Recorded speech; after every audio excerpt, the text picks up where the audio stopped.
दुर्गा सप्तशती का पाठ विधि।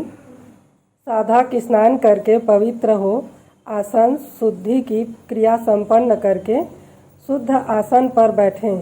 साथ में शुद्ध जल, पूजन सामग्री और दुर्गा सप्तशती की पुस्तक रखें। पुस्तक को अपने सामने काष्ठ आदि के शुद्ध आसन पर विराजमान कर दें। ललाट में अपने रुचि के अनुसार भस्म, चंदन अथवा रोली लगा लें। शिखा बांध लें। फिर पूर्वाभिमुख होकर तत्व शुद्धि के लिए 4 बार आचमन करें। उस समय अग्रांकित 4 मंत्रों को क्रमशः पढ़ें। और सबसे पहले जब भी दुर्गा सप्तशती का पाठ करते हैं तो उसके पहले हमें देवी कवच का पहले पाठ करना पड़ता है। तो चलिए देवी कवच का पाठ करते हैं। दुर्गा सप्तशती पाठ करने से पहले हमें देवी कवच का पाठ करना आवश्यक होता है। तो चलिए देवी कवच को आरंभ करते हैं। ओम चंडिका देवी को नमस्कार है।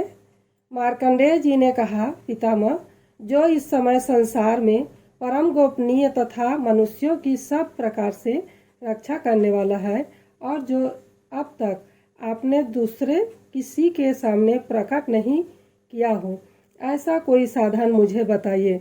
ब्रह्मा जी बोले, ब्राह्मण, ऐसा साधन तो एक देवी का कवच ही है जो गोपनीय से भी परम गोपनीय, पवित्र तथा संपूर्ण प्राणियों का उपकार करने वाला है। महामुने, उसे श्रवण करो। देवी 9 मूर्तियाँ हैं जिन्हें 9 दुर्गा कहते हैं। उनके पृथक पृथक नाम बतलाए हैं। प्रथम नाम शैलपुत्री, द्वितीय ब्रह्मचारिणी, तीसरा स्वरूप चंद्र घंटा के नाम से प्रसिद्ध है। चौथे मूर्ति को कुष्मांडा कहते हैं। 5वीं दुर्गा नाम स्कंद माता है। देवी के छठे रूप को कात्यायनी कहते हैं। 7वां काल रात्रि और 8वां स्वरूप महागौरी के नाम से प्रसिद्ध है। 9वीं दुर्गा का नाम सिद्धिदात्री है। ये सब नाम सर्वज्ञ महात्मा वेद भगवान के द्वारा ही प्रतिपादित हुए हैं। जो मनुष्य अग्नि में जल रहा हो, रणभूमि में शत्रुओं से घिर गया हो, विषम संकट में फंस गया हो तथा इस प्रकार भय से आतुर होकर जो भगवती दुर्गा की शरण में प्राप्त हुए हो, उनका कोई भी अमंगल नहीं होता है। युद्ध के समय संकट पड़ने पर भी उनके ऊपर कोई विपत्ति नहीं दिखाई देती। उन्हें सुख, दुख और भय की प्राप्ति नहीं होती। जिन्होंने भक्तिपूर्वक स्मरण किया है उनका निश्चय ही अभ्युदय होता है। देवेश्वरी, जो तुम्हारा चिंतन करते हैं उनकी तुम निस्संदेह रक्षा करती हो। चामुंडा देवी प्रेत पर आरूढ़ होती है। वाराही भैंसे पर सवारी करती है। इंद्रिका वाहन एरावत हाथी है। वैष्णवी देवी गरुड़ पर ही आसन जमाती है। माहेश्वरी वृषभ पर आरूढ़ होती है। कौमारी का वाहन मयूर है। भगवान विष्णु की प्रियतमा लक्ष्मी देवी कमल की आसन पर विराजमान है और हाथों से कमल धारण किए हुए हैं। वृषभ पर आरूढ़ ईश्वरी देवी ने श्वेत रूप धारण कर रखा है। ब्राह्मी देवी हंस पर बैठी हुई है और सब प्रकार के आभूषणों से विभूषित हैं। इस प्रकार ये सभी माताएं सब प्रकार की योग शक्तियों से संपन्न हैं। इसके सिवा और भी बहुत सी देवियां हैं जो अनेक प्रकार के आभूषणों की शोभा से युक्त तथा नाना प्रकार के रत्नों से सुशोभित हैं। ये संपूर्ण देवियां क्रोध में भरी हुई हैं और भक्तों की रक्षा के लिए रथ पर बैठी दिखाई देती हैं।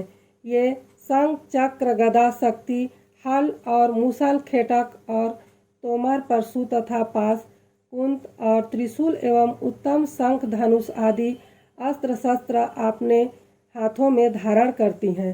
दैत्यों के शरीर का नाश करना, भक्तों को अभय दान देना और देवताओं का कल्याण करना, यही उनके शस्त्र धारण का उद्देश्य है। कवच आरंभ करने के पहले इस प्रकार प्रार्थना करनी चाहिए। महान रौद्र रूप, अत्यंत घोर पराक्रम, महान बल और महान उत्साह वाली देवी, तुम महान भय का नाश करने वाली हो।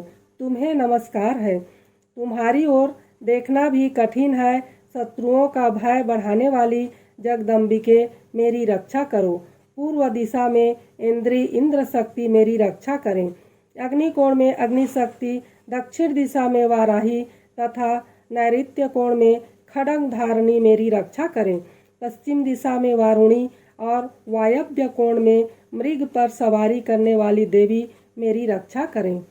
उत्तर दिशा में कौमारी और ईशान कोण में शूलधारिणी देवी रक्षा करें। ब्राह्मणी, तुम ऊपर की ओर से मेरी रक्षा करो और वैष्णवी देवी नीचे की ओर से मेरी रक्षा करें। इसी प्रकार शव को अपना वाहन बनाने वाली चामुंडा देवी इसी दिशा में मेरी रक्षा करें। जया आगे से, विजया पीछे की ओर से मेरी रक्षा करें। वाम भाग में अजिता और दक्षिण भाग में अपराजिता रक्षा करें। उद्धोतनी शिखा की रक्षा करें। उमा मेरे मस्तक पर विराजमान होकर रक्षा करें। ललाट में मालाधारी रक्षा करें और यश स्वप्न देवी मेरी भौहों का संरक्षण करें। भौहों की मध्य भाग में त्रिनेत्रा और नथुनों की यम घंटा देवी रक्षा करें। दोनों नेत्रों के मध्य भाग में शंखिनी और कानों में द्वारवासिनी रक्षा करें। कालिका देवी कपोलों की तथा भगवती सांकरी कानों की मूल भाग की रक्षा करें। नासिका में सुगंधा और ऊपर के ओंठ में चर्चिका देवी रक्षा करें। नीचे के ओंठ में अमृत कला तथा जीवा में सरस्वती देवी रक्षा करें। कौमारी दांतों की और चंडिका कंठ देश की रक्षा करें। चित्र घंटा गले की, घंटों की और महामाया तालु में रहकर रक्षा करें। कामाक्षी ठोड़ी को और सर्वमंगला मेरी वाणी की रक्षा करें। भद्रकाली ग्रीवा में और धनुर्धरी पृष्ठवंश मेरुदंड में रहकर रक्षा करें। कंठ के बाहरी भाग से नीलग्रीवा और कंठ की नली में नलकुबरी रक्षा करें। दोनों कंधों में खड्गनी और मेरी दोनों भुजाओं की वज्रधारणी रक्षा करें। दोनों हाथों में दंडिनी और अंगुलियों में अंबिका रक्षा करें। शूलेश्वरी नखों की रक्षा करें। कुलेश्वरी कुक्षी पेट में रहकर रक्षा करें। महादेवी दोनों स्तनों की और शोक विनाशिनी देवी मन की रक्षा करें। ललिता देवी हृदय में और शूलधारणी उदर में रहकर रक्षा करें। नाभि में कामिनी और गुह भाग की गुहेश्वरी रक्षा करें। पूतना और कामिका लिंग की और महिषवाहिनी गुदा की रक्षा करें। भगवती कटी भाग में और विंध्यवासिनी घुटनों की रक्षा करें। संपूर्ण कामनाओं को देने वाली महाबला देवी दोनों पिंडलियों की रक्षा करें। नारसिंही दोनों घुटियों की और तेजसी देवी दोनों चरणों के पृष्ठ भाग की रक्षा करें। देवी पैरों की अंगुलियों में और तलवासिनी पैरों की तलुओं में रहकर रक्षा करें।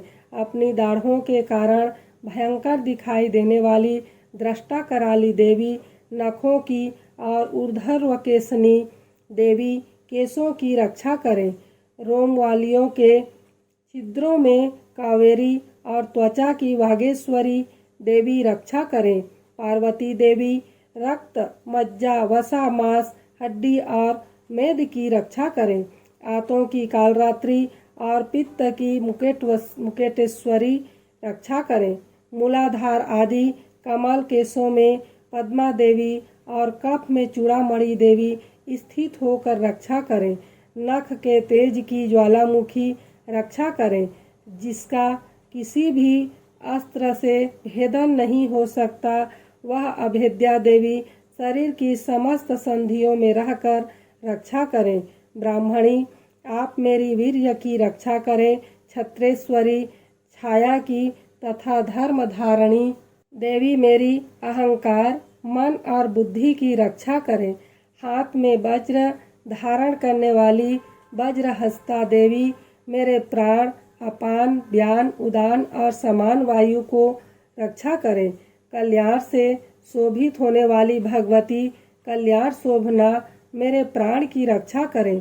रस, रूप, गंध, शब्द और स्पर्श इन विषयों का अनुभव करते समय योगिनी देवी रक्षा करें तथा सत्वगुण, रजोगुण और तमोगुण की रक्षा सदा नारायणी देवी करें।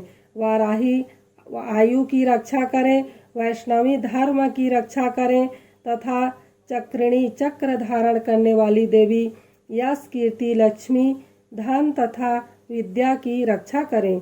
इंद्राणी आप मेरे गोत्र की रक्षा करें। चंडिके तुम मेरे पशुओं की रक्षा करो। महालक्ष्मी पुत्रों की रक्षा करें और भैरवी पत्नी की रक्षा करें। मेरे पथ की सुपथा तथा मार्ग की क्षेमकरी रक्षा करें। राजा के दरबार में महालक्ष्मी रक्षा करें तथा सब और व्याप्त रहने वाली विजया देवी संपूर्ण भयों से मेरी रक्षा करें।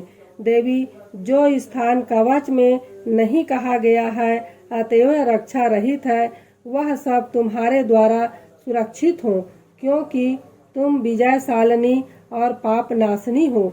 यदि अपने शरीर का भला चाहे तो मनुष्य बिना कवच के कहीं एक पग भी ना जाए। कवच का पाठ करके ही यात्रा करें। कवच के द्वारा सब ओर से सुरक्षित मनुष्य जहाँ जहाँ भी जाता है वहाँ वहाँ उसे धन लाभ होता है तथा संपूर्ण कामनाओं की सिद्धि करने वाली विजय की प्राप्ति होती है। वह जिस जिस अभीष्ट वस्तु का चिंतन करता है उसको निश्चय ही प्राप्त कर लेता है। वह पुरुष इस पृथ्वी पर तुलना रहित महान ऐश्वर्य का भागी होता है। कवच से सुरक्षित मनुष्य निर्भय हो जाता है, युद्ध में उसकी पराजय नहीं होती तथा वह तीनों लोकों में पूजनीय होता है। देवी का यह कवच देवताओं के लिए भी दुर्लभ है। जो प्रतिदिन नियम पूर्वक तीनों संध्याओं के समय श्रद्धा के साथ इसका पाठ करता है उसे देवी कला प्राप्त होती है तथा वह तीनों लोकों में कहीं भी पराजित नहीं होता। इतना ही नहीं, वह अपमृत्यु से रहित हो 100 से भी अधिक वर्षों तक जीवित रहता है। मकरी, चेचक और कोढ़ आदि उसकी संपूर्ण व्याधियां नष्ट हो जाती हैं। कनेर, भांग, अफीम, धतूरे आदि स्थावर विष, सांप और बिच्छू आदि के काटने से चढ़ा हुआ जंगम विष तथा आईफेन और तेल के संयोग आदि से बनाने वाला कृत्रिम विष से भी सभी प्रकार के विष दूर हो जाते हैं, उनका कोई असर नहीं होता।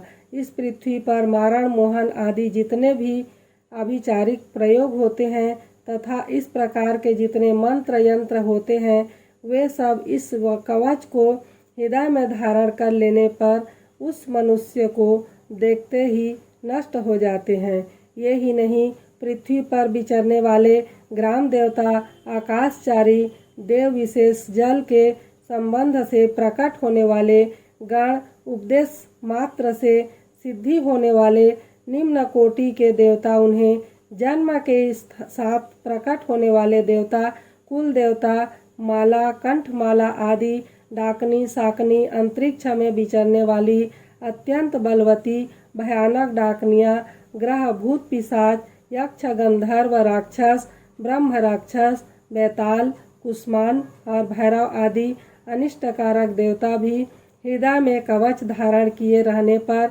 उस मनुष्य को देखते ही भाग जाते हैं। कवचधारी पुरुष को राजा से सम्मान वृद्धि प्राप्त होती है।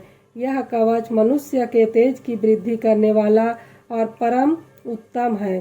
कवच का पाठ करने वाला पुरुष अपनी कीर्ति से विभूषित भूतल पर अपने सुयश के साथ साथ वृद्धि को प्राप्त होता है। जो पहले कवच का पाठ करके उसके बाद सप्तशती चंडी का पाठ करता है उसकी जब तक वन, पर्वत और काननों सहित यह पृथ्वी टिकी रहती है तब तक यहाँ पुत्र, पौत्र आदि संतान परंपरा बनी रहती है। फिर देह का अंत होने पर वह पुरुष भगवती महामाया के प्रसाद से उस नित्य परम पद को प्राप्त होता है जो देवताओं के लिए दुर्लभ है।